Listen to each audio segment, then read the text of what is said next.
ഇവാഞ്ചലിയും അനുദിന സുവിശേഷ വിചിന്തനം. ക്രിസ്തുവിൽ ഏറ്റവും സ്നേഹം നിറഞ്ഞവരെ, ഇന്ന് കുഞ്ഞിപ്പൈതങ്ങളുടെ തിരുനാൾ ദിനമാണ്.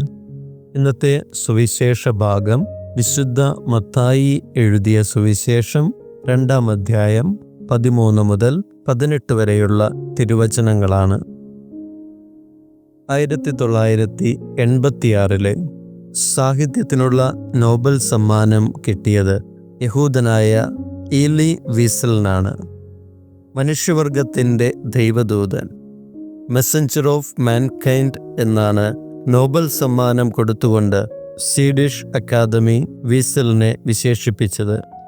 ഹിറ്റ്ലർ അദ്ദേഹത്തെ പോളണ്ടിലെ ഔഷ്വിറ്റ്സിലുള്ള നാത്സി തടങ്കൽ പാളയത്തിലെ ക്രൂരവും മൃഗീയവുമായ പീഡനത്തിന് ഇരയാക്കി. എന്നാൽ മരണത്തിൽ നിന്ന് രക്ഷപ്പെട്ട അദ്ദേഹം ആ അനുഭവങ്ങളുടെ വെളിച്ചത്തിൽ രചന നിർവഹിച്ച ഗ്രന്ഥമാണ് രാത്രി, നൈറ്റ് എന്ന പുസ്തകം. ഈ ഗ്രന്ഥത്തിൽ ഈലി വീസൽ തൻ്റെ ചെറുപ്പത്തിലെ ഒരനുഭവം ഇങ്ങനെ വർണ്ണിക്കുന്നുണ്ട്. നാത്സി തടങ്കൽ പാളയത്തിൽ നിന്നും ഒരു ലോറി കുഴിക്കരികിൽ വന്നെത്തി. ആ ലോറിയിൽ നിന്നും അവർ ഭാരമിറക്കി.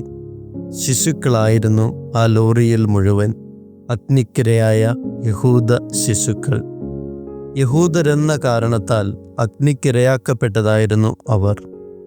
യഹൂദരോടുള്ള പുച്ഛമാണ് ഹിറ്റ്ലറെ ഹീനമായ ഈ ക്രൂരകൃത്യത്തിന് പ്രേരിപ്പിച്ചത്. ഇന്നത്തെ സുവിശേഷത്തിൽ രാജാവായ മിശിഹായോടുള്ള ശത്രുതയാണ് ബെത്ലഹേമിലെ ശിശുക്കൾ കൊല്ലപ്പെടുന്നതിന് ഇടയാക്കിയത്. തുടർന്നും ഈലി വീസൽ എഴുതുന്നുണ്ട്, ആ രാത്രി എനിക്കൊരിക്കലും മറക്കാനാവില്ല.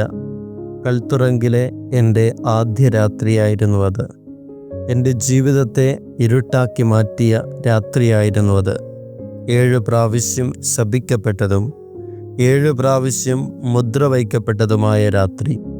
ആ പുകയും എനിക്ക് മറക്കാനാവുന്നില്ല. ആ പിഞ്ചുകുട്ടികളുടെ മുഖം എൻ്റെ സജീവ സ്മരണയിലുണ്ട്. നിശബ്ദമായ നീലാകാശത്തിനു താഴെ ആ പിഞ്ചു പൈതങ്ങളുടെ ശരീരം പുകച്ചുരുളുകളായി മാറുന്നത് ഞാൻ കണ്ടു.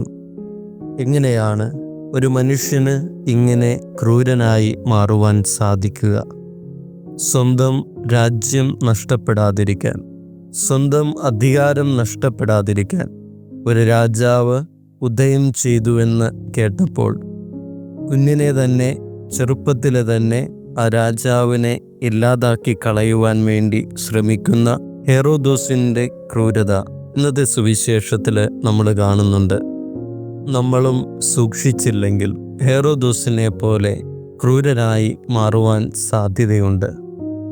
സ്വന്തം നിലനിൽപ്പിനു വേണ്ടി മറ്റുള്ളവരെ ചതിക്കുമ്പോൾ, മറ്റുള്ളവരെക്കുറിച്ചുള്ള അന്യായമായ കുറ്റങ്ങളും പരാതികളും അധികാരികളുടെ മുൻപിൽ പോയി പറയുമ്പോൾ ഒക്കെ ഒന്ന് ചിന്തിക്കുക, ഹെറോദോസിൻ്റെ രൂപം നമുക്കും ലഭിക്കുന്നുണ്ട്. നമ്മുടെ നിലനിൽപ്പ് ലക്ഷ്യം വെച്ചുകൊണ്ട് മറ്റുള്ളവരെ ഇല്ലാതാക്കുവാൻ ശ്രമിക്കുന്ന, മറ്റുള്ളവരെ പരിഹാസത്തിലൂടെ അപമാനിതരാക്കുവാൻ ശ്രമിക്കുമ്പോഴൊക്കെ നമ്മളും ഹെറോദോസായി മാറുന്നുണ്ട്. ചരിത്രം വീണ്ടും ആവർത്തിക്കുകയാണ്. കുഞ്ഞുങ്ങളല്ല കൊല്ലപ്പെടുക, മറിച്ച് നമ്മുടെ മുൻപിൽ വന്നു നിൽക്കുന്ന ഓരോരുത്തരെയും നമ്മളും കൊന്നുകൊണ്ടിരിക്കുകയാണ്. ഹെറോദോസിൻ്റെ അതേ ക്രൂരത വീണ്ടും ആവർത്തിക്കപ്പെടുകയാണ്.